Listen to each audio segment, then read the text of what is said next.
আসসালামু আলাইকুম এভরিওয়ান, সবাই কেমন আছেন? আশা করি বেশ ভালো আছেন। তো আজকে আপনাদের এমন একটা জায়গায় নিয়ে যাব যেটা হচ্ছে ঢাকা শহরের মধ্যে আমার সবচেয়ে পছন্দের জায়গা, সেটা হচ্ছে ধানমন্ডি লেক। তো আসলে এই লেকে আসলে নিজেকে আসলে হারিয়ে ফেলি প্রকৃতির মাঝে, যে ঢাকা শহরের যানজট বা এত ব্যস্তময় শহরের ভিতরে এরকম সুন্দর জায়গা থাকতে পারে, সেটা আসলে চোখে না দেখলেই নয়। আর যারা ধানমন্ডি লেকে যাননি কখনো, তারা কিন্তু একবার হলেও গিয়ে দেখতে পারেন।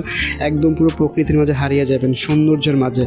আমার কাছে খুব ভালো লাগে জায়গাটা, তো আজকে তাই আপনাদেরকে দেখানোর চেষ্টা করলাম।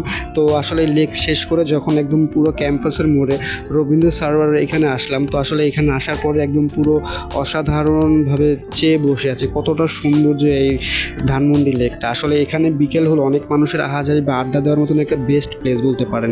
তো ওইটা শেষ করে যখন একদম পুরো লিং রোড দিয়ে যাচ্ছিলাম ধানমন্ডি, তো আসলে দেওয়ালগুলো দেখে আসলে মনে হচ্ছিল যে এটা কোনো ইউরোপের শহর কিনা। আসলে এমনটা না, এটা হচ্ছে আমাদের ধানমন্ডির লিং রোডেই পড়েছে। আপনি গেলে বড় বড় বিল্ডিং দেখতে পারবেন। এই বিল্ডিংগুলো হচ্ছে সবগুলো হচ্ছে রেস্টুরেন্ট বা হচ্ছে বিভিন্ন প্ল্যাটফর্ম দ্বারা বা হচ্ছে বিভিন্ন সব কিছু দ্বারা এরকম লাইটিং করেছে।